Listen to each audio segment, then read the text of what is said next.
Hey guys, what is up? It's Dusty here, and welcome back to another crypto video. And today we have a lot of cool news to cover, a lot of cool stuff. But first, I want to talk with you guys about the XRP price. The price just saw a huge green candle, or a couple of consecutive candles, and it left a lot of people wondering what exactly is going on. And I wouldn't be Dusty BC Crypto News if I didn't give you this news or didn't give you an update on what exactly is going on here and what I am thinking. So to kind of ease you guys into it, XRP went up about 8 or 9% in 3 hours, as you can see right here. It happened at about 12 a.m. Netherlands time, GMT or UTC plus 2. And it was rather interesting because it kind of came out of nowhere. Right? We just saw the price go upwards a little bit from the 26th on forward, but this was a really big spike all of a sudden.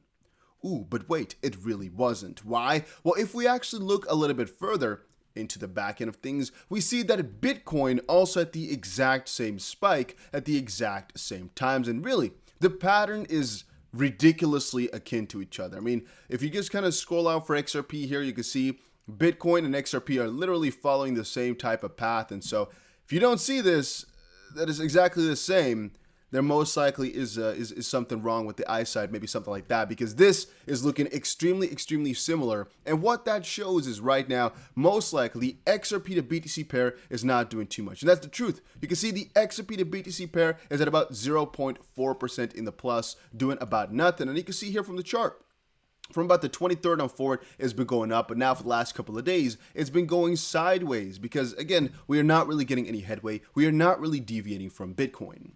This is actually one thing I shared over on Twitter a little bit earlier, which was basically about the fact that Bitcoin is still king and our cryptos that we know and love will follow Bitcoin until a better point in the future. Right now, that is not the case. And so if you're really wondering what's going on, there most likely is not a single small incentive or so. I've watched so much news right now and not a single point can link exactly to this moment. Can it be whales? Obviously. Can it be just pure manipulation? Obviously. Can it be some resistance that was broken? Well, most likely not, because, well, we are, again, itching closer to some resistances from previously, so that's not necessarily the case. It might be, you could say, the 200 EMA that people all of a sudden wanted to trade for, but even then, yeah, I mean, that's one thing then, I guess, that could have happened. That's the only kind of explanation I can have for you. And then we're now building on top of that EMA. Then again, that's an hourly, all right? On a daily, I guess we'd also have to quickly see if that actually holds itself up. No, we're not even close to it just quite yet. We are close, however, to the 21 daily EMA.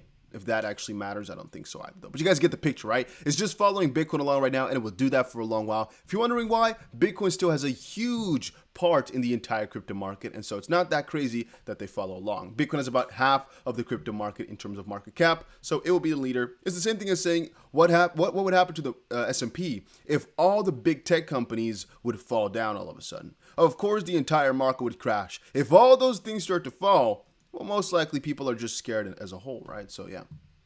All right, so that is the big candle from yesterday explained in my opinion. King Solomon saw a lot of posts yesterday with people getting super hyped about a 1 hour candle going from 60 cents to about 64.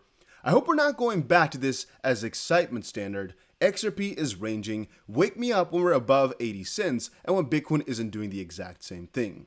So my personal view on this one is, it's been going sideways for a little while here. It's been getting extremely boring, to be honest with you. Can't say I'm really sad about it because I would rather have sideways than huge red candles every single day. Of course, preferably, we want some big green candles, just get that price upwards again. But right now, for other people that didn't have enough coins, enough crypto, that weren't here for years and years and years, it's still a good area to accumulate if you were to ask me. And so I guess we can be happy with what we're witnessing in this area. And that we're going sideways to just kind of buy in more. Again, is it going to be the best choice? I do not know, but that's exactly what I am doing right here, just buying and hoping that eventually we'll go back up from here, if you guys get me.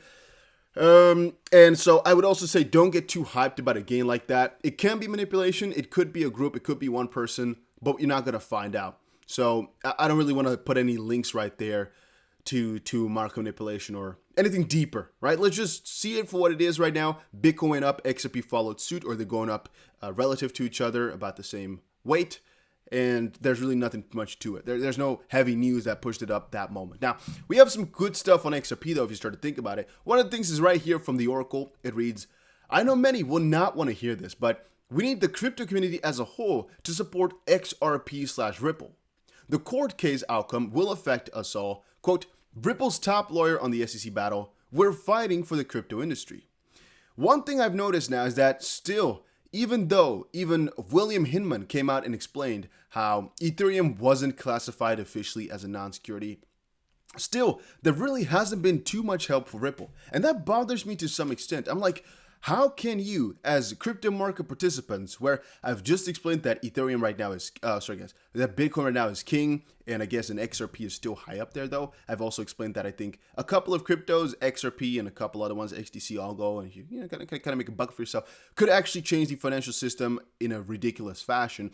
If really that takes over, or really, I guess, pulls through, things will change in the crypto market. But until we get to that point, the cryptos that we know and love and know that can have a lot of change, you know, we'll stay up there, but still are all subject to, I guess, some new security rules. What that means is that even though all those coins on their own or together in a bundle can change the financial system completely and have a lot of use case and whatever you want to say there, right there, they're still subject to some strange decisions from the SEC. And you should be aware of that. You should be careful with that. Why? Well, if they're not helping out, are they really going to be good partners? That's the question you should ask yourself. I mean, we saw just now people saying, oh no, but XLM and XRP, this, that.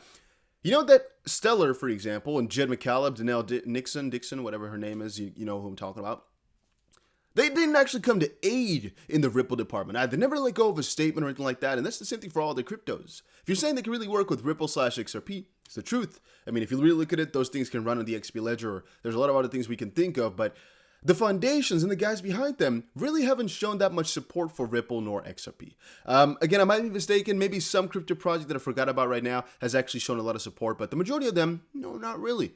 Right? Not really. And I personally think this battle is way more important than people are making it out to be, specifically because Ethereum might just be next if Ripple goes down, yet people aren't realizing it until it's too late. And that's the fun thing about a lot of the crypto news right now. Like the whole China ordeal, it was all known. It's just because people started talking about it now that other people notice. But it's always been there. And that's something you should always keep in the back of your head. When you get the news, it's most likely been circulating for a couple of months already, but you just weren't in the right circle. All right, Coinbase receives crypto custody license from German regulator BaFin. The license will allow Coinbase to continue operating in Germany. Not really too much to say. They are just the first to get a proper custodian license in Germany. And yeah, that's pretty cool. I mean, Coinbase, if I were to pick one, is the safest exchange to keep money on, purely because they're, you know, public and, well, properly licensed and just proper KYC everywhere. Then Xrpl out again. My mom called last night. At 60, she only has 100K in her 401k and wants to quit work. 100K isn't nearly enough to retire. She asked about cashing her 401k and allocating 35K to crypto. Very risky, but 35K may be life-changing if capitalization is bought. Going to try help her. So, two things. One, I personally would always say crypto is a good bet. If you can do it within your 401k, do it. If you can't do it within, maybe take a small portion out to attempt it. And again, when I'm talking a small portion, I'm talking 1, 3, 5%. Why? Well, because crypto is inherently a high-risk thing. Do I think it's going to go proper? Oh, yes. I think we're going to all still get some huge returns on our money. But do I know for certain? No. And can you play around with your retirement? You know, the older you are, the scarier it gets, obviously. Can you really play around with retirement money? I would say no, not that much. It's the same thing as Warren Buffett and some of these other guys say. The older you are, the more you should change your stocks for bonds, as an example, or just the more you should go from a risk-seeking profile to a more risk-averse, because if you lose your money at an age of 80, for example, it might be a really bigger deal than if you lose your money at the age of 25. So from her perspective as well, she's only 60. From that perspective, she still has a lot of time to go. She could definitely still, get one little downfall. But if she's already thinking of retiring and wanting to quit, it's a riskier bet. Then again, I'm not exactly sure what the entire situation is. I would personally say, though, it's worth a try. Because with 100K, you're not going to be able to retire anyway. And so taking 35 out to just try some crypto. What if it goes times 10? If it doesn't, okay, you lost some, but really, it didn't really change your situation too much. 100K and 65K, it's still going to be not enough to retire, and it's just going to be a little small change if you already, hopefully, has a house and everything, I guess a small side income in some way, shape, or form. So I would say from that perspective, I would always try this type of stuff. And if somebody were to ask me, I would say it's risky, but it's worth a shot if you really want to get to that newer, higher life or something like that. Then T-Hole Bedict X. Let me know what you guys think about that in the comment section. T-Hole Bedict Xrp posted, early Ripple partner Bex, first to integrate with Brazil's new real-time payment system for international transfers. Let's quickly read it. Right here, we can see one article on thepapers.com. Bex platform rolls out another international payment solution connected to Pix. And then the second one is, again, the Ripple connection. Ripple's blockchain network is now more than 100 strong in 2017. And one of the newest members back then in 2017 was Bex Banco. And you can see the connections right there. Well, yeah, what else can I say? Right? It's just the Bex platform with the Bexo Banco in Brazil. Connect to Ripple. They're expanding, so yeah, pretty cool. Moving on, Xrp Shark posted, why is the Xrp ledger superior to other blockchain? Because it is built on top of a sub-ledger, namely the interledger protocol, which enables it to be interoperable with current financial systems and other blockchain. One of the discoveries highlighted by my bachelor thesis. Little clarification, this describes RippleNet and how Ripple uses the XRPL in combination with the IOP as a sub-ledger for interoperability. And one thing, again, I would like to add here is a lot of people talk about XRP and the question of what exactly can it do and why exactly will it take over the world? A lot of people question that, obviously, and why is it not centralized? Because people keep saying that it is. Well, if we actually look at the essence of what these cryptos really are, it's quite broad, but in essence, it's actually built in such a fashion so that it can kind of integrate into the current financial system. That's the key difference with Bitcoin. That's, again, where also another question of centralization comes in. With XRP, you have proper AML, proper KYC with whatever Ripple is doing right now through XRP. And the way it's being built is actually really hard to be a security, but also it's really easy to see it as centralized because it could literally, with the way that it was built, let's just kind of summarize it as the way it was built without going too far into it, kind of get itself to the current financial system and integrate itself while keeping the current infrastructure.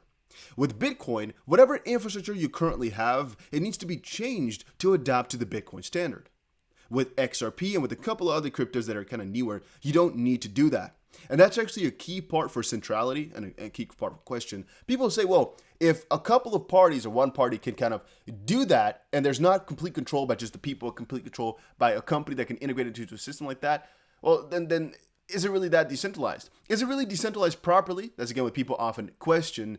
If it can adapt into the current system. Because if it's a current system type of thing, most likely it's just a centralized piece of garbage, right? If it's being controlled, quote unquote controlled, because every crypto is controlled anyway, by a company that has the best goal in it, no, it must be centralized. If the company has a lot of it, it must be centralized. Those are all things they push towards XRP. And I'm just thinking so because, again, it's not so revolutionary in the sense that it wants to completely destroy the financial system and make a new one. No, it wants to use the financial system that it has right now, build from there on forward, and then revamp it, basically. Kind of a financial revolution in some sense, while you still are staying within bounds. And then I also find it funny how a lot of people are now talking about this all of a sudden, like it's new information about the whole rippling situation. So yeah, I've been seeing a lot of guys on Twitter talk about it right now as if it's new, as if all of this stuff has never been seen before. This example of rippling. Rippling occurs when more than one trust line is adjusted to make a payment. For example, if Alice owes Charlie money and Alice also owes Bob money, then you could represent that in the XP ledger with trust lines like so. If Bob wants to pay $3 to Charlie, then he could say, Alice, take $3 of the money you owe me and pay it to Charlie. Alice transfers sums of the debt from Bob to Charlie, and in the end, the trust line works out like so. Well, it's basically like you can already get it from the store, right? If you owe somebody and that person were to get some money from, I don't know how to explain it in the easiest fashion. If you owe some money to somebody, yeah, whatever. Just read the story again. It's simple, but to kind of explain it in easy words like that, just read this little part again and you'll get it. In my head, it's really easy, but then to put it into words, I'm struggling a little bit. So hopefully, hopefully, you guys get it though. It's not new. It's not something really too strange. It's been there since whatever I can remember, and it's actually a good thing that it exists. It's not something I ever use because I don't like the way trust lines work, but that's a story for another day. Mexican billionaire bullish on banks adopting Bitcoin. Mexican billionaire Ricardo Salinas Pliego recommends the use of Bitcoin and said his bank is working to become the first in Mexico to accept it. So even though this is not inherently bullish for XRP, it's one thing to understand with you. Banks did not really, from the get-go, like Bitcoin. Yet they're still adoptive of it. I sometimes question as well, if these banks can all adopt like a Bitcoin, which they really didn't want to, and something that can really take over their system and they don't want to have around, what can DeFi do? Because the banks don't like that either. But what can XRP do that the banks do like? How far can it get? Something you should think about here. If the technology which the banks don't want to see succeed is succeeding, how far can technology that the banks do want to have, do want to use, succeed? And again, I'm talking always about a bag of cryptos because there's not just one, which is good. There's a couple out there. Then crypto exchange Huobi bans Chinese residents from trading derivatives. Just a quick little notification that that's going on. And Bitcoin may gain long-term boost from current Chinese crypto ban. Bloomberg's Mike McGlone. We talked about that yesterday, how right now this ban is kind of taking away all the negative incentives for people right now. And there's really not that much negative you can say about Bitcoin anymore as time goes on here. And also, of course, the Chinese centrality argument is gone. The Chinese coal energy problem is gone. There's a lot of positive things happening from all of this, even though the price went down. But all the more need or necessity for the price to come back upwards. I'm just excited. I'm just waiting around. Let me know what you guys are doing. You still holding or have you sold? Let me know in the comments section down below, and I'll see you guys again in another crypto video later today.